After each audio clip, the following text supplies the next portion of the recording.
अच्छा जी, अस्सलाम वालेकुम क्लास। आज हम अपना न्यू लेक्चर शुरू करेंगे हीटिंग एंड कूलिंग का। इसमें हम पढ़ेंगे कि जैसे हमने पहले पढ़ा है कि हीटिंग का मतलब है जैसे ही हम लोग सॉलिड को हीट करते हैं और लिक्विड में चेंज होता है ऐसे ही है, और लिक्विड से आगे वो गैस में हो जाता है। इस पढ़ेंगे हम कर्व के थ्रू पढ़ेंगे कि ये कैसे चेंज होता है। फिर हम आगे से रिवर्स करते हैं, जब टेम्परेचर कम करते हैं गैस लिक्विड में चेंज होती है, जो हमने कंडेंसेशन पढ़ा था, और लिक्विड से सॉलिड में फिर चेंज होती है। और अगर हम टेम्परेचर को कम करते रहेंगे, ये टेम्परेचर ज़्यादा होने की वजह से होगा, और नीचे रिवर्स प्रोसेस होगा टेम्परेचर को कम करने की वजह से होगा। ठीक है, आज हम लोग इसको पढ़ेंगे जिसके थ्रू कर्व के थ्रू पढ़ेंगे किस तरह से हम कर्व के थ्रू रिप्रेजेंट कर सकते हैं इन सारे इंटर कन्वर्जन को। Inter conversion of physical state can be understood with the help of graph. कहता है कि जो फिजिकल स्टेट इंटर कन्वर्जन है ना, यानी कि सॉलिड से लिक्विड तक, लिक्विड से गैस तक जो चेंज होते हैं, कहता है कि हम ग्राफ के जरिए पढ़ सकते हैं। Understood by a graph between the internal energy and the temperature. अच्छा, ये ग्राफ किसके जरिए हम रिप्रेजेंट करेंगे? ये ग्राफ किसके किसके बनेगा? हमने पता है ग्राफ जब भी बनता है, एक हम वाई एक्सिस लेते हैं और हम एक्स एक्सिस लेते हैं, ऐसे ही है ग्राफ ऐसे ही बनता है। तो कहता है कि हम लोग किसके क्या करेंगे, इधर एक्स एक्सिस में हम इंटरनल एनर्जी कहता लेंगे, और वाई एक्सिस में हम टेम्परेचर करेंगे। इधर आपको शो भी हो रहा है, इस आप ग्राफ में देखेंगे आपको शो भी हो रहा है, टेम्परेचर आपने वाई एक्सिस पे लिया है और एक्स एक्सिस पे आपने इंटरनल एनर्जी ली है। कहता है कि हम ग्राफ के थ्रू आपको ग्राफ के थ्रू देखेंगे किस तरह से ड्रा करेंगे इंटरनल एनर्जी के दरमियान और टेम्परेचर के दरमियान ग्राफ ड्रॉ करेंगे, और हम अंडरस्टूड करेंगे किस तरह से फेस चेंज होती है, किस तरह से एक हालत में मादा दूसरी हालत में आता है, किस तरह सॉलिड लिक्विड लिक्विड गैस में आता है। सारा हम लोग एक कहता है ग्राफ के जरिए देखेंगे, और ग्राफ किसके दरमियान बनेगा? इंटरनल एनर्जी के दरमियान और टेम्परेचर के दरमियान।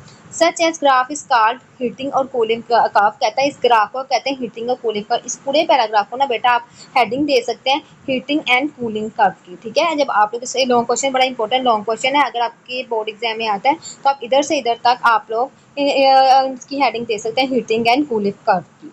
ठीक है, आगे when a solid substance at a point A, ये ए पॉइंट आपने अब ध्यान से आपने बुक के साथ इस ग्राफ को फॉलो करना है। When a substance at a point A, कहता है ये सबसे पॉइंट ए में आता है substance, its temperature is increase, कहता है हम इसका टेम्परेचर करते हैं इंक्रीज करते हैं। On attaining a specific temperature it melt as shown by the point B. कहता है पॉइंट बी में देखें कि कैसा आप टेम्परेचर, ये देखें ये इस लाइन से आप टेम्परेचर दे जा रहे हैं। ठीक है, और वो बी पॉइंट तक आ गया। कहता है बी पॉइंट एक ऐसा पॉइंट है जहां आके सॉलिड मेल्ट होने लग जाता है। पहले मैंने आपको बताया था कि आपने फॉर एग्जांपल हम साथ आइस की एग्जांपल को सपोज करते हैं, आगे आपको बुक में देगा भी। आपने आइस लिया है, ठीक है, आपने बर्फ लिया है, उसको बर्नर के नीचे रखा है, तो कहता है एकदम से वो मेल्ट होने लग जाएगा, थोड़ा टाइम लगेगा। या फिर आप लोग रूम टेम्परेचर पे भी लेकर आए ना बर्फ को, तो थोड़ा टाइम लगेगा उसे मेल्ट होने में। कहता है वो जो टाइम लग रहा है ना, ये जो इसने एरो के थ्रू ये दिखाया, वो टाइम लग रहा है। तो जो कहता है जैसे पॉइंट पर आके वो मेल्ट होने लगेगा, उसे हम लोग का कहेंगे मेल्टिंग पॉइंट। इधर इसमें मेल्टिंग पॉइंट लिखा हुआ है, किसे हम कहेंगे मेल्टिंग, यानी कि पी को हम कहेंगे ये मेल्टिंग पॉइंट है। The point represent the point the melting point of the given solid. कहता है ये मेल्टिंग पॉइंट बताता है सॉलिड का। ठीक है, इतनी कौन सी आपने पैराग्राफ में हेडिंग है ना, वो आप इसमें दे सकते हैं मेल्टिंग पॉइंट लिखेंगे। ठीक है, मेल्टिंग पॉइंट लिखेंगे इतने पैराग्राफ की हेडिंग को। Further temperature further heating does not increase the temperature. कहता है कि फर्दर आप हीट कर रहे हैं, टेम्परेचर नहीं इंक्रीज होता रहेगा, because the heat provide is be utilize to melt all the solid as represent by B to C. अब आगे बी टू सी आप देख रहे हैं ना, जा रही है, ये देखें बी टू सी तक लाइन स्ट्रेट जा रही है। तो कहता है आप टेम्परेचर तो दे ही जा रहे हो, लेकिन इसमें कोई चेंजिंग नहीं आ रही। इसका मतलब कि आपका सॉलिड लिक्विड में जब तक सारा नहीं कन्वर्ट हो जाता, आप हीट को देते रहोगे ताकि वो सारा मेल्ट हो जाए। ऐसे ही है, कहते हैं इसीलिए उसने इसको स्ट्रेट लाइन के थ्रू दिखाया कि आप टेम्परेचर दे ही जा रहे हैं, और वो सॉलिड को सारी बर्फ को लिक्विड में कन्वर्ट करने के लिए यूज़ कर रहा है। When all the solid convert into a liquid, the temperature start rising again as shown in the graph। कहता है जैसे ही वो फ्रीजिंग पॉइंट पे आ जाएगा ना, जैसे ही वो सॉलिड सारा लिक्विड में हो जाएगा, कहता है फिर इसका टेम्परेचर दोबारा से बढ़ने लग जाएगा। आप ग्राफ में देख रहे हैं सी टू डी, ये देखें ये सी टू डी वो दोबारा चेंज होने लग जाएगा। And corresponding to D and corresponding to the point D, the liquid start boiling। कहता है जैसे ही वो डी पॉइंट पे आएगा ना, तो लिक्विड और ज़्यादा बॉयल होने लग जाएगा, यानी कि लिक्विड बॉइलिंग पॉइंट तक आ जाएगा।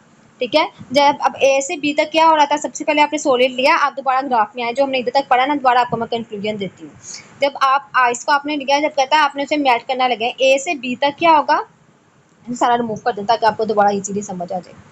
ठीक है, ए से बी तक क्या होगा, कहता है कि सॉलिड को हम लिक्विड में मेल्ट करने के लिए हम टेम्परेचर दे रहे हैं, कहता है बी पे आके वो मेल्ट होना स्टार्ट हो जाएगा, लेकिन सारा मेल्ट नहीं होगा। बी से सी तक का तो मैं शो होगा, इसका मतलब है बी से सी तक ये सॉलिड जो सा लिक्विड में सारा चेंज हो रहा है, यानी कि अब सारी जो सी हमारी बी सी तक आने में जो हम टेम्परेचर दे रहे हैं ना, आपने सबसे पहले सॉलिड लिया है, ए पॉइंट पे आपको शो करा रहा है कि आपने सॉलिड लेकर बी तक आपको वो शो कराएगा कि आप टेम्परेचर दे रहे हैं ताकि जो सा आइस है वो मेल्ट होने लग जाए। बी से सी तक जो टेम्परेचर दे रहे हैं वो इसलिए हम दे रहे हैं कि सारा सॉलिड जो सा सारा आइस जो सी है वो मेल्ट हो जाए और बिल्कुल लिक्विड हो जाए। सी तक हम दे रहे, कहता फिर सी से डी तक हम दोबारा से पानी को टेम्परेचर देते रहेंगे तो वो बॉयल होने लग जाएगा। आपको पहले बताया कि टेम्परेचर हम देते रहेंगे तो उसकी स्टेट चेंज होती रहेगी, फेस चेंज होता रहेगा। ए पे क्या था, वो सॉलिड था, बी पे आकर वो क्या हुआ, लिक्विड हुआ, और कहता है डी पे आके वो बॉयल होने लग गया, यानी कि उनकी काइनेटिक एनर्जी और ज़्यादा होने लगी, उनके अंदर मॉलिक्यूल के अंदर फ्लूएन और ज़्यादा होने लगी। उनका टेम्परेचर हमें पता है, टेम्परेचर किसके डायरेक्टली प्रोपोर्शन है, काइनेटिक एनर्जी के। कहता है कि और ज़्यादा इसके टेम्परेचर और ज़्यादा इसके टेम्परेचर के में और ज़्यादा टेम्परेचर इंक्रीज होता रहेगा और उसकी काइनेटिक एनर्जी ज़्यादा होती है, क्या आएगा, boiling point. This represent the boiling point of the liquid, कहता है ये लिक्विड के बॉइलिंग पॉइंट को रिप्रेजेंट करती है। आपने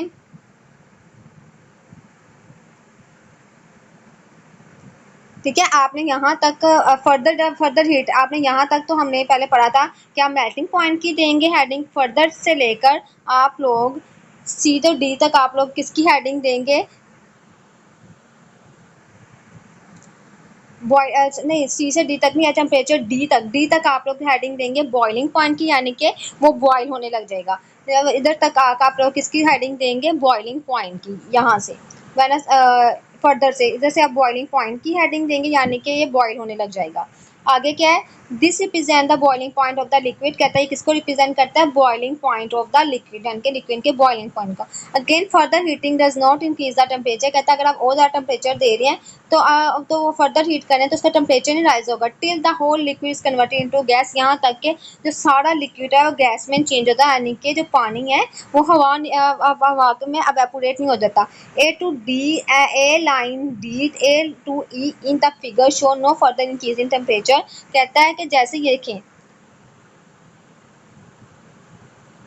अब ये डी से ई में आ रहा है ना, इधर देखें, लेकिन इसमें कोई भी आप कर्व में चेंज नहीं देख रहे, लेकिन ये कहता है ये सारी डी से ई में क्या होगा, सारा लिक्विड जो सा गैस में चेंज करने में, हाँ चेंज करने के लिए हम टेम्परेचर को यूज़ करेंगे। इससे इसका हीट इसकी टेम्परेचर नहीं ज़्यादा होगा इस पूरे पूरे मोलिक्यूल्स का, बल्कि ये फेस को चेंज करेगा, लिक्विड सारे लिक्विड को गैस में चेंज करेगा।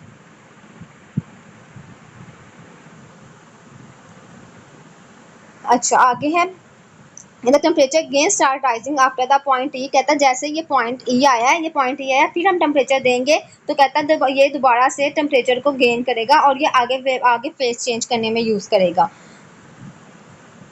This concept represent by the step A to F is called heating curve, कहता है कि ए टू एफ जो सी सारी है ना, ये सारी जो सी कर्व है ए से लेकर एफ तक, कहता है इसको क्या हम कहते हैं, हीटिंग कर्व। ये सारी ए से लेकर एफ तक जो सी कर्व बनी है ना, कहता है इसको क्या हम कहते हैं, हीटिंग कर्व। ए से लेकर एफ तक जो सी ये बनी, कहता है हीटिंग कर्व हम इसके कहेंगे। ठीक है, ये आप हीटिंग कर्व की इधर आप हीटिंग कर्व की ये आप अंडरलाइन आप इसमें आप हेडिंग भी दे सकते हैं, यहाँ से कहाँ गया वो लाइन,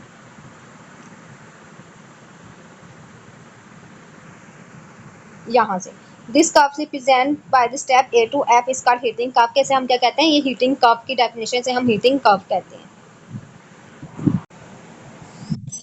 ठीक है स्टूडेंट, अब आपने जब बोर्ड में इसके अगर आपको लॉन्ग क्वेश्चन आता है, मैंने आपको हेडिंग से एक दफ़ा दोबारा बता देती हूँ आपने कैसे लिखना है।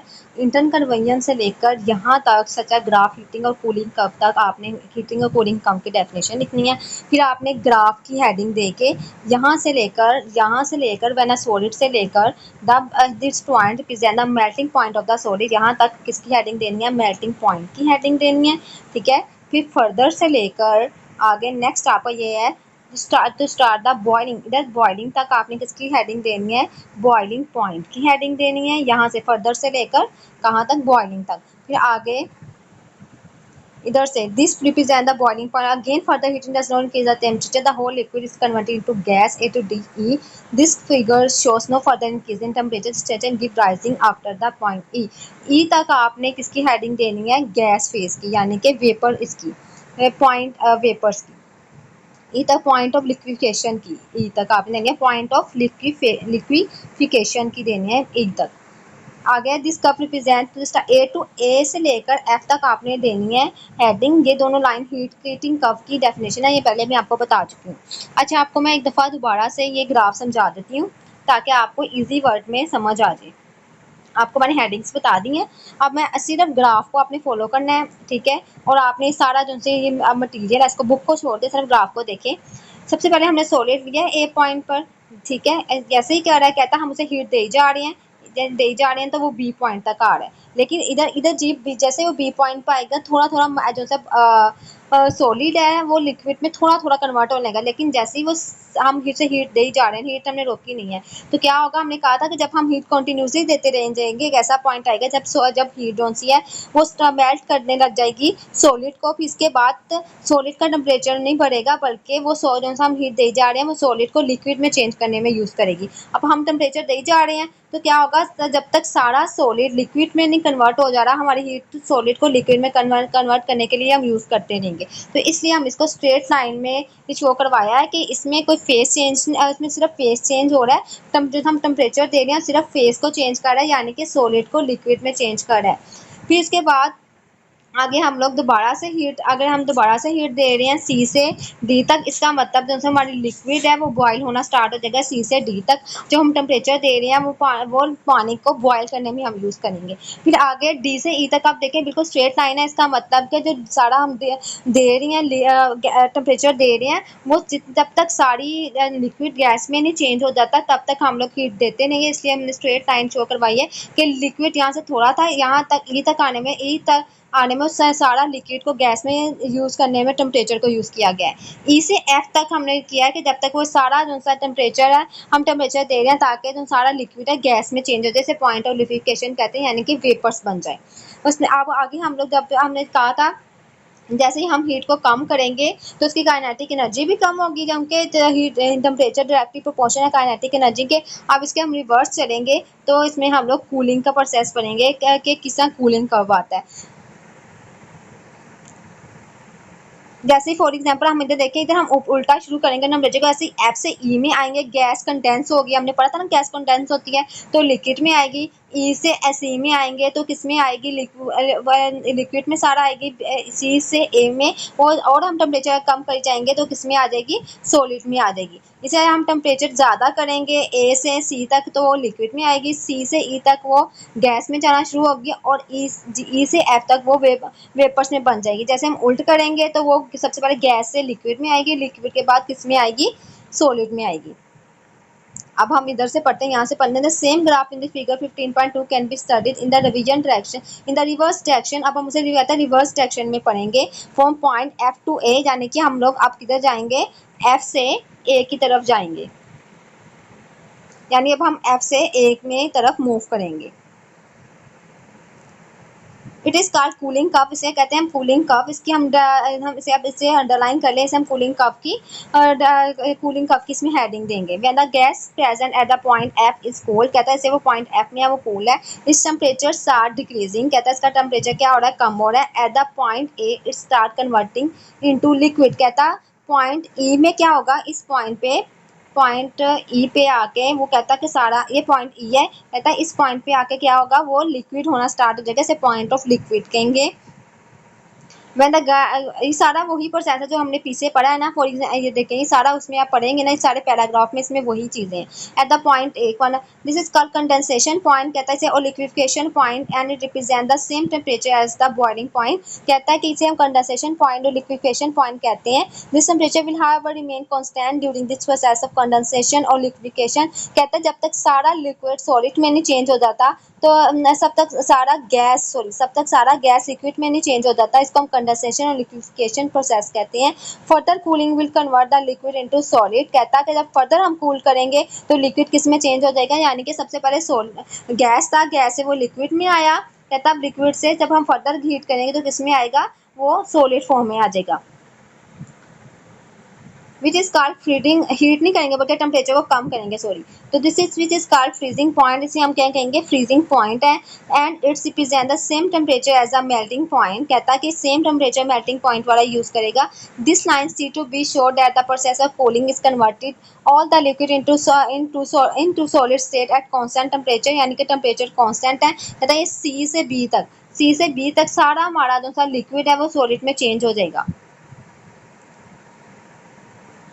ठीक है। This at a constant temperature. यहाँ तक हमने कूलिंग कफ के बारे में पढ़ा है, यहाँ तक हमने हीटिंग कफ के बारे में पढ़ा है, और यहाँ तक हमने हीटिंग इसके बारे में, कूलिंग कफ के बारे में। कूलिंग कफ में टेम्परेचर कम होता है और हीटिंग कफ में क्या होता है, टेम्परेचर ज़्यादा होता है। इसमें आप यहाँ से देखें, ए से बी की तरफ जब हम टेम्परेचर ज़्यादा किया है, ए से बी की तरफ ये जाएगा, ऐसे ही है। तो इसमें क्या होगा, जो सा सॉलिड है वो मेल्ट होना भी स्टार्ट ही होगा। जैसे बी से जैसे सी में आएगा, ये कि बी से सी में आ रहा है, तो कहता है कि इसमें भी हम टेम्परेचर दे जा रहे हैं। इसमें क्या होगा, थोड़ा सारा ये जो सा टेम्परेचर हम दे रहे हैं, ये सॉलिड को, सारे सॉलिड को लिक्विड में यूज़ करने में, चेंज करने में यूज़ होगा, बल्कि इसमें टेम्परेचर में फ़र्क नहीं आएगा, बल्कि ये सॉलिड को यूज़ करेगा कि सारा सॉलिड लिक्विड में आ जाए। जैसे सी में आएगा, फिर हम और टेम्परेचर देंगे, ये डी में जाएगा, इसमें क्या होगा, पानी बॉयल करने लग जाएगा। जैसे ही हम ई में आएंगे और इसमें क्या होगा, पानी डी से ई तक, हम पानी जब तक सारा नहीं बॉयल हो जाता हम टेम्परेचर देते रहेंगे। इसलिए इसमें हमने स्ट्रेट लाइन लगाई है कि इसमें सारे फेस को चेंज करने में ये चेंज हो रही है कि सारा सॉलिड जो सा हमने सारा लिक्विड है, सारा सॉलिड लिक्विड में चेंज हो जाए। इसके लिए हम टेम्परेचर को देते रहेंगे। फिर ई से एफ तक उसको वेपर्स बनाने में यूज़ करेंगे। इसी तरह जब हम इसे रिवर्स करेंगे फिर हम टेम्परेचर को कम करते रहेंगे। अब आगे हम लेते हैं, आगे इसने एग्जाम्पल दी है। फॉर एग्जाम्पल वाटर की एग्जाम्पल दी है, मैंने आपको समझाने में भी वाटर की एग्जाम्पल दी थी, अब वो दोबारा खुद भी वाटर की एग्जाम्पल दे रहा है। For water a heating curve will show the rise of temperature, कहता है कि वाटर के लिए भी हम लोग करेंगे heating curve will show the rise of temperature, ये टेम्परेचर को बढ़ाएंगे, हम इसलिए बढ़ाएंगे of ice until it reach 0 degree centigrade, 0 degree Celsius melting. कहता है कि अब तक हमने अपने पीछे सारा ग्राफ पढ़ा है, ये देखिए, ऊपर चलते हैं पहले आप, यह ग्राफ है हमने जो पढ़ा है पीछे, ए से बी। कहता है ये अब जो आपको इस तरह लाइन कर्व नज़र आ रही है ना, थोड़ी टेढ़ी लाइन, इसका मतलब टेम्परेचर यूज़ हो रहा है, टेम्परेचर को हम यूज़ कर रही हैं लिक्विड, हम यूज़ कर रहे हैं एक फेस को चेंज करने के लिए। जैसे कि ए में बी में आएगा ना, तो सारा सॉलिड थोड़ा, तब तक इसका मतलब कि हम तक सॉलिड मेल्ट नहीं स्टार्ट हुआ, जैसे बी पे आएगा ये मेल्ट होना भी स्टार्ट हुआ है। तो बी के बाद सी में आप देखें स्ट्रेट लाइन है, स्ट्रेट लाइन का मतलब है कि इसमें तो अभी स्टार्ट हुआ था, फिर बी से सी तक जाने के लिए हम टेम्परेचर को यूज़ करेंगे कि सारा आप जो सा सॉलिड है ना, इसमें तो स्टार्ट हुआ है बी पे, सी तक जाने में हम जो टेम्परेचर यूज़ करेंगे इसलिए यूज़ करेंगे कि सारा सॉलिड लिक्विड में चेंज हो जाए। इसलिए हमने इसे टेम्परेचर को स्ट्रेट लाइन से यूज़ किया कि ये हम इसमें इसको यूज़ करेंगे ताकि सारा जो सा सॉलिड है हमारा लिक्विड में चेंज हो जाए। इस बी में उनका भी स्टार्ट ही हुआ है, अभी सारा तो नहीं मेल्ट हो गया। फॉर एग्जांपल अब जब आइस लेते हैं तो वो एकदम तो नहीं, आपने आइस लिया, आपने उसे आपने बर्फ़ से बर्नर के ऊपर रख दिया है, तो कहता है उसे टाइम लगेगा मेल्ट होने में, स्टार्ट होने के लिए, मेल्टिंग को स्टार्ट होने में टाइम लगेगा। जिस पॉइंट पे अगर वो स्टार्ट होने लगा उसे हम कहते हैं, उसे हम कहते हैं पॉइंट, मेल्टिंग पॉइंट। लेकिन अब वो सारा तो नहीं, कुछ उसमें बर्फ़ होगी, कुछ उसमें पानी होगा, और जैसे हम टेम्परेचर दे जाएंगे, जब तक सी पॉइंट आएगा, इस पॉइंट पे आके सारा जो सॉलिड है वो लिक्विड बन जाएगा। इसका मतलब है कि बी में को सी तक आने में इसलिए हमने स्ट्रेट लाइन लगाई है कि ये इसलिए यूज़ करें ताकि सारा जो सा हमारी बर्फ़ है वो पानी बन जाए, क्योंकि बी पॉइंट पे आके तो अभी वो स्टार्ट ही हुई है, सी पॉइंट पे आके वो सारी मेल्ट हो जाएगी। इस तरह सी से डी तक हम यूज़ करेंगे कि वो पानी बॉयल होने लग जाए। जब डी पे आके वो बॉयल होने लगेगा, और ई में हम ई तक हम इसको टेम्परेचर देते रहेंगे ताकि वो सारा का सारा जो सा पानी है वो वो गैस की सूरत में आ जाए, ठीक है। इसलिए हमने टेम्परेचर को स्ट्रेट लाइन इसलिए लगाई है कि यूज़ कर रहे हैं ताकि सारा जो सा लिक्विड है वो गैस में हो जाए, और बी को सी में इसलिए स्ट्रेट लाइन लगाई है कि हम यूज़ कर रहे हैं ताकि सारा सॉलिड लिक्विड में आ जाए, क्योंकि बी पे तो अभी स्टार्ट ही हुआ है, और सी तक आने के लिए वो हम टेम्परेचर को इसलिए यूज़ करते रहेंगे ताकि सारा जो सॉलिड है वो लिक्विड तक आ जाए, लिक्विड में हो जाए। आगे हम लोग एग्जांपल लेते हैं वाटर की। For water heating curve will show the rise of temperature, कहता है कि हम हीटिंग कर्व में देखेंगे ये राइज होता है टेम्परेचर ऑफ आइस। जैसे हम टेम्परेचर को राइज करेंगे जैसे हम बर्फ लिए टेम्परेचर को राइज करेंगे, इट रीचेज 0 डिग्री सेल्सियस, कहते हैं इससे वो 0 डिग्री सेल्सियस पे आएगा। मेल्टिंग पॉइंट, ये इसका मेल्टिंग पॉइंट होगा, यहाँ पे आकर वो मेल्ट होने लग जाएगा। Then it remain constant while the ice melt into liquid water, कहता है ये कांस्टेंट ही रहेगा जब तक सारी आइस मेल्ट नहीं हो जाती वाटर में। आपको मैंने बताया ना कि आपको तब तक एकदम तो नहीं सारी मेल्ट हो जाएगी, टाइम लगेगा। इसीलिए उसे स्ट्रेट लाइन शो करवाई थी कि टाइम लगेगा। ये टाइम जितना लगता है ना, तो हम टेम्परेचर को देते रहेंगे ताकि सारा जो सा सॉलिड है वो लिक्विड में हो जाए। कहता है कि इसीलिए 0 सेल्सियस है, 0 डिग्री तक हम लोग देते रहेंगे ताकि सारी आइस मेल्ट हो जाए, लिक्विड में आ जाए। Further heating will increase the temperature again until it reach 100 degree centigrade. Zero से पहले 0 डिग्री थी, 0 से वो 100 डिग्री में आएगा। कहता 100 डिग्री में आपको क्या होगा, मेल्ट बॉयल होना स्टार्ट हो जाएगा। At this point it remain constant while the liquid water is converted into stream. कहता है हम तक टेम्परेचर देते रहेंगे जब तक कि सारा लिक्विड जो है वो किस में ना आ जाए, स्ट्रीम में ना आ जाए, गैस में ना आ जाए। ठीक है। A cooling curve for water will show the temperature of the stream decrease until it reach 100 degree centigrade. कहता है कि जब हम कूलिंग कर्व करेंगे ना, कूलिंग कर्व में क्या था, उल्टो का। अच्छा, हीटिंग कर्व में क्या होगा, 0 से हम लोग 100 डिग्री तक आएंगे, लेकिन जैसे कूलिंग कर्व आएगा, कूलिंग कर्व में हम 100 डिग्री से 0 डिग्री तक आएंगे। ओके, इसमें उल्ट होता है ना, रिवर्स प्रोसेस होता है। It remain constant while the stream condense into liquid, कहता है इसमें स्ट्रीम कंडेंस होगी और लिक्विड वाटर में आएगी। The temperature decrease again until it reach 0 degree से 0 डिग्री, कहता है टेम्परेचर हम कम करते रहेंगे जहां तक कि वो 0 डिग्री तक ना आ जाए। Finally it remain constant when the liquid water change into ice, कहता है फिर जब ये कांस्टेंट हो जाएगी जब सारा लिक्विड आइस में आ जाएगा। ठीक है। Line B2C and D2E share here the given energy is being utilized to change the phase from solid to liquid and from liquid to gas phase। कहता है B2C और D2E, यानी कि आप ग्राफ में दोबारा आए, बी टू सी, ये B2C वाली स्ट्रेट लाइन, कहता हूँ D2E वाली स्ट्रेट लाइन, ये हम लोग यूटिलाइज करते हैं ताकि जब तक सारा सॉलिड लिक्विड में ना आ जाए और इसमें सारा लिक्विड जब तक गैस में ना हो जाए तब तक, इसलिए इसको स्ट्रेट लाइन में उसमें शो कराया ताकि इसमें टेम्परेचर हम यूटिलाइज करें ताकि सारी हमारा फेस सारा जो सा लिक्विड है गैस में ना हो जाए और नीचे सारा हमारा सॉलिड लिक्विड में ना हो जाए, तब तक हम लोग देते रहेंगे। आगे ये आपके पास इंटर, तब तक हम हीट देते रहेंगे। एक ड्यूटी नौ है, interconversion of physical state of matter में not be about by changing the temperature. कहता है सिर्फ टेम्परेचर चेंज होने की वजह से नहीं कि लिक्विड गैस में और लिक्विड गैस में चेंज होगा, बल्कि कहता है ये सिर्फ टेम्परेचर की वजह से, हमने टेम्परेचर के बारे में अभी सिर्फ पढ़ा ना, कहता है सिर्फ टेम्परेचर की वजह से नहीं हो सकता। Sometimes the inter conversion may be affected more convenient by changing both the temperature and pressure। अब इसमें कह रहा है कि हम टेम्परेचर और प्रेशर को चेंज करके भी हम इसमें चेंजिंग ला सकते हैं। एट द सेम टाइम और by varying the pressure only at constant temperature. कहता है ऐसे भी हो सकता है कि हम टेम्परेचर को कांस्टेंट रखें और प्रेशर को तब्दील करके भी हम लोग इंटर कन्वर्जन कर सकते हैं।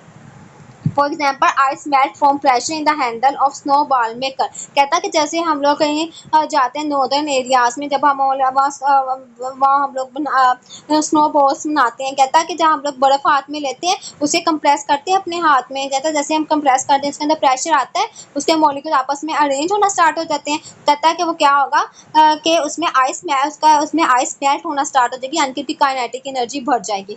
Ammonia gas can be liquefied at atmospheric pressure at a temperature -34 degree. कहता है जो अमोनिया गैस है वो भी अगर आप लोग लिखते हैं ना, कहता है अमोनिया गैस का अगर आप एटमॉस्फेरिक प्रेशर, इतनी हमारी आम प्रेशर होता है एटमॉस्फेरिक प्रेशर में रहते हैं, तो वो -34 डिग्री में टेम्परेचर पे वो लिक्विड बनना स्टार्ट हो जाता है। अल्टरनेटली कहता है इसके बरअक्स it can be also liquefied, कहता है इसके बरअक्स ये इस तरह भी लिक्विफाइड हो सकता है by exerting the pressure of 1 megapascal के। अगर हम 1 मेगापास्कल प्रेशर देंगे ना, अगर हमारा टेम्परेचर रूम टेम्परेचर है, तो कहता है फिर भी हम इसको अमोनिया को लिक्विफाई कर सकते हैं। कहता है मोस्टली अमोनिया को हम कैसे लिक्विफाई करते हैं, प्रेशर कांस्टेंट लेते हैं और टेम्परेचर कितना देते हैं, -34 डिग्री से। कहता है इसके उल्ट भी हम लोग कर सकते हैं कि टेम्परेचर कांस्टेंट रखेंगे और इसमें 1 मेगापास्कल प्रेशर करेंगे, तब भी जो सा अमोनिया है वो लिक्विड में आ जाएगा। पहले हमने कहा था कि एटमॉस्फेरिक प्रेशर ये था, टेम्परेचर हमने चेंज किया था, अमोनिया लिक्विड हुआ था, और दूसरे में हमने क्या कहते हैं रूम टेम्परेचर लिया है और प्रेशर को चेंज किया, प्रेशर को 1 मेगापास्कल किया, तब भी हमारा जो सा अमोनिया है वो चेंज हो सकता है किसके अंदर, लिक्विड के अंदर। स्टूडेंट हमें पीछे 2 क्वेश्चन दिए हुए थे वो बॉक्सेस में हम उसे पढ़ते हैं। Why do we feel comfortable wearing cotton cloth in summer? कहता है कि अगर हम कॉटन के क्लॉथ्स पहनते हैं तो हम उसे क्यों हमें उससे कंफर्टेबल फील होता है। बिकॉज आगे आंसर है because cotton is a good observer of sweat. कहता है क्योंकि कॉटन के गुड ऑब्जर्वर है स्वेट का। इन समर कहता है गर्मियों में we sweat to cool our bodies. कहता है कि हमें पसीना आता है ताकि हमारे बॉडी जो है वो ठंडी है, इस वजह से हमें क्या आता है पसीना आता है। Cotton observe this sweat from our skin. कहता है कॉटन क्या होता है वो ऑब्जर्व कर देता है हमारी स्किन से स्वेट को and spread it over large area of cloth. और कहता है कि हमारा जो क्लॉथ है उसके ज्यादा से एरिया पे से फैलाते स्प्रेड कर देता है। This sweat then evaporate easily into the air. कहता है फिर क्या होता है ये एवेपोरेट हो जाता है हवा में। This evaporation process takes heat from our body giving us cooling effect. कहता है क्या होता है कि हमारे साथ हमारी बॉडी के साथ हीट को भी एवेपोरेट कर देता है। हमारी बॉडी जैसे हमारी वेपोरेशन होती है हमारे कॉटन क्लॉथ से पसीने की, तो कहता है साथ में वो हमारी हीट को भी ऑब्जर्व कर देता है। Giving us cooling effect. कहता है इसकी वजह से हमें ठंड लगता है, हमारा कूलिंग इफेक्ट हमारे जिस्म के ऊपर होता है। Also cotton is a light Also cotton is a light and porous allowing air to pass through। कहता है कि इसकी ये भी वजह है कॉटन थोड़ा पोरस और लाइट होता है इसीलिए एयर से पास होती रहती है which keep us feeling fresh and comfortable. कहता है इसी वजह से हमें फ्रेश और कंफर्टेबल फील होता है। क्या उसने बताया है कि क्यों हमें कॉटन से समर में क्यों कॉटन से हमें कंफर्टेबल फील होता है? क्योंकि जैसे ही हम कॉटन क्लॉथ्स पहनते हैं तो उससे क्या होता है जो हमारा पसीना है वो मतलब हमारे कपड़े ऑब्जर्व कर लेते हैं और वो हवा के जैसे ही वो उसमें फिलहाल हमारे जो कपड़ों के ऊपर फैल जाता है जैसे ही हवा उसे ऑब्जर्व करती है उस पसीने को साथ में वो हमारी बॉडी से हीट को भी ऑब्जर्व कर लेती है, इस वजह से हमें कूलिंग इफेक्ट होता है। अब सेकंड नेक्स्ट क्वेश्चन है हमारे पास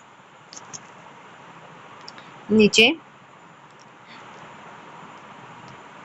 why do steam at 100 degree cause more sphere burn than at 100 degree? कहता है कि अगर 100 डिग्री स्टीम है तो उससे क्यों ज़्यादा हमें स्वेयर बर्न होता है अगर निस्बतन वाटर अगर 100 डिग्री पे। कहता है अगर वाटर 100 डिग्री पे है ना उससे इतना बर्न नहीं होगा जैसे जितना हम स्टीम अगर 100 डिग्री किया है तो उससे ज़्यादा बर्न होगा। ऐसा क्यों होता है?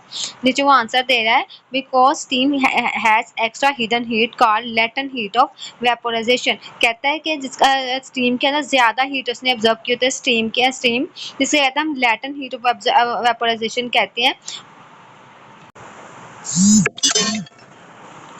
उसने बोला है लेटेंट हीट वेपोराइजेशन क्या होता है? जैसे हम पानी को हीट देना स्टार्ट करते हैं कहता है कि उससे क्या होता है उसकी काइनेटिक एनर्जी इंक्रीज होती है और पानी से थोड़ा उबलना स्टार्ट होता है। जिस पानी पे आके पानी उबलना स्टार्ट होता है जैसे हम बॉइलिंग पॉइंट कहते हैं। लेकिन कहता है हम हीट फिर भी देते रहते हैं। वो फिर पानी किसको यूज होता है कि हाँ सारा लिक्विड जब बॉयल होने लग जाए सारा हमारा सॉलिड जो है वो लिक्विड में फॉर्म में आ जाए और बॉयल होने लग जाए। कहता है जो एक्स्ट्रा हम एनर्जी दे ही जा रहे हैं ताकि सारा हो जाए और वो गैसेस फॉर्म में आ जाए तो स्टीम की फॉर्म में आ जाए उसे हम लेटेंट हीट वेपोराइजेशन कहते हैं कि हम एक्स्ट्रा हीट को यूज़ करें। एक तो उसे बॉयल करने में जो हीट हुई है उस हीट यूज़ हुई है उसके बाद अगर हम और हीट दे जा रहे हैं तो इसका मतलब क्या है कि उससे हम लेटेंट हीट ऑफ वेपोराइजेशन दे रहे हैं। अगर देखें वाटर है जैसे कि अगर पानी है उसे हम 100 डिग्री है ठीक है, तो अगर हम उसे और ज़्यादा हीट देते रहेंगे तो फिर वो स्टीम बनेगा तो उसके ज़्यादा जाहिर सी बात है स्टीम के अंदर ज़्यादा हीट होगी। कहते हैं इसलिए हमसे ज़्यादा स्वेयर बर्न होता है बनिस्बतन 100 डिग्री वाटर से।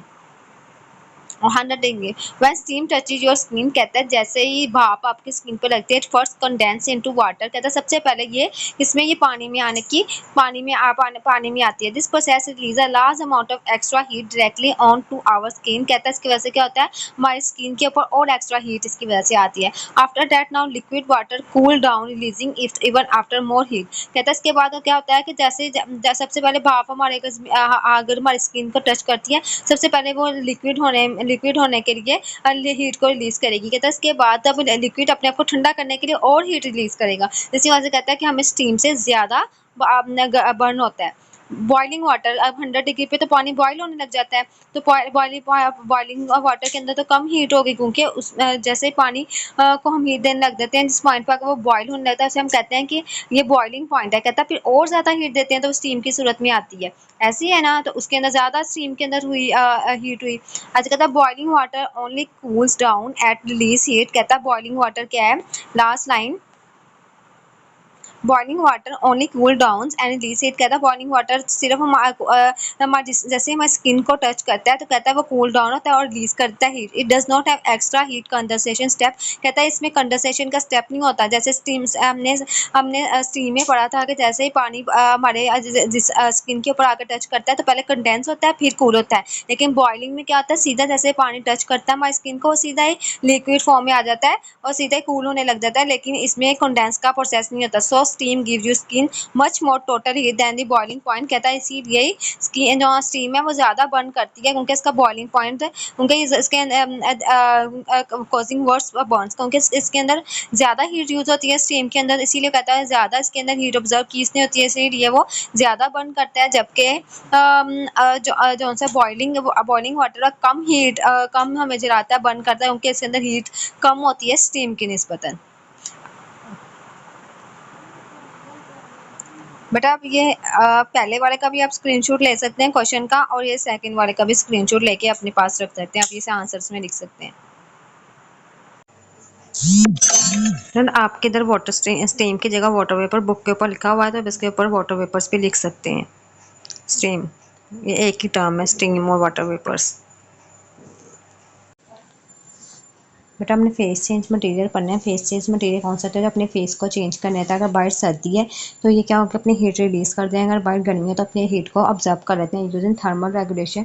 इसे हीट रेगुलेशन के लिए यूज़ किया जाता है, यानी कि टेम्परेचर मेंटेनेंस के लिए यूज़ किया जाता है। Such as in clothing and building, कहता है इसको कहाँ यूज़ किया जाता है, क्लोथिंग और बिल्डिंग कपड़े वगैरह में बिल्डिंग्स में यूज़ किया है ताकि टेम्परेचर मेंटेन रहे।